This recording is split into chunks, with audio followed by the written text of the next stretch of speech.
అంటే ఇప్పటిదాకా ఏదైతే ప్రక్రియ ఉందో దాదాపుగా అది కొనసాగుతుంది, కొన్ని మార్పులు వస్తాయి. ఈరోజు ఏం జరుగుతుంది, వ్యవసాయ భూముల రిజిస్ట్రేషను నేను ఆన్లైన్లోకి వెళ్ళి ఒక స్లాట్ బుక్ చేసుకుంటాను, దానికి కావాల్సిన స్టాంప్ డ్యూటీ రిజిస్ట్రేషన్ ఫీ కట్టగానే నాకు ఒక డే టు టైము అలాట్ అవుతుంది.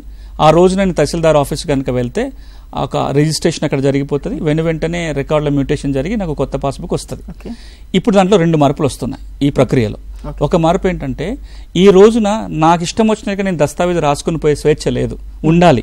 ఎందుకంటే నేను మీకు భూమి అమ్ముతున్నాను అనుకోండి, మీరు నేను రాసుకునే దస్తావేజులో ఈ భూమి చరిత్ర ఉండాలి, నేను ఎందుకు అమ్ముతున్నాను, ఏమవుతున్నాను, దాని పూర్తి వివరాలు అన్నీ ఉంటేనే రేపు పొద్దున లిటిగేషన్ కాకుండా ఉంటుంది. కానీ ఇప్పుడు ఏం జరుగుతుంది ధరణిలో అంటే ఒక స్టాండర్డ్ ఫార్మాట్ ఉంది, అది నింపి రిజిస్ట్రేషన్ అయిపోతుంది. ఈ కొత్త చట్టం వస్తే అట్లా ఉండదు. ఇంతకు మునుపు లాగా మీరు కావాలంటే ఆ ఫార్మాట్ లో రిజిస్ట్రేషన్ చేసుకోవచ్చు, లేదా మీరే దస్తావేజు రాసుకొని మీరు రాసుకున్న దస్తావేజుని రిజిస్ట్రేషన్ చేసుకునే అవకాశం ఈ ముసాయిదా అయితే వస్తుంది. ఒకటి. రెండోది, ఈ రోజున చాలా సందర్భాలలో నేను మీకు భూమి అమ్మేశాను, కానీ మీరు ఇంకా రికార్డులో మ్యూటేషన్ చేయించుకోలే, రికార్డు నా పేరే కొనసాగుతుంది. దీన్ని అడ్డం పెట్టుకుని నేను ఏం చేస్తున్నాను, ఈ భూమి తీసుకెళ్లి ఇంకోళ్ళకి అమ్మేస్తున్నా, రిజిస్ట్రేషన్ ఆపడానికి అవకాశమే లేదు చట్టంలో.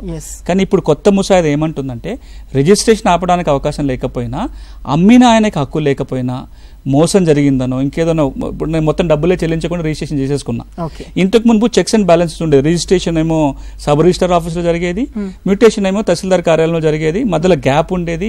తహసీల్దార్ విచారణ చేసేటప్పుడు ఒకవేళ రిజిస్ట్రేషన్ జరిగిన తర్వాత కూడా ఏమైనా తప్పులు జరిగినాయో, మోసం జరిగిందో అనేది అంటే మ్యూటేషన్ ఆపడానికి ఉండే. 2020 చట్టంలో అవకాశం లేదు. ఇప్పుడు ముసాయిదా చట్టం మళ్ళా అవకాశం కల్పిస్తుంది. ఈ ముసాయిదా ఏమంటుందంటే రిజిస్ట్రేషన్ జరిగిపోయిన తర్వాత ఆటోమేటిక్గా మ్యూటేషన్ చేయాలి, కానీ తహసీల్దార్ గనక తప్పు జరిగింది, మోసం జరిగింది అనే నిర్ధారణకు వస్తే సరి అయిన కారణాలు ఉంటే ఆ కారణాలను రాతపూర్వకంగా చూపించుకుంటూ మ్యూటేషన్ ఆపడానికి ఒక అవకాశం ఈ ప్రక్రియలో వస్తుంది. అంటే ఈ రోజున ఉన్న అనుభవాలను ఆధారంగా చేసుకుని తప్పు జరగకుండా ఈ 2 జాగ్రత్తలు ముసాయిదాలు పొందుపరిచారు.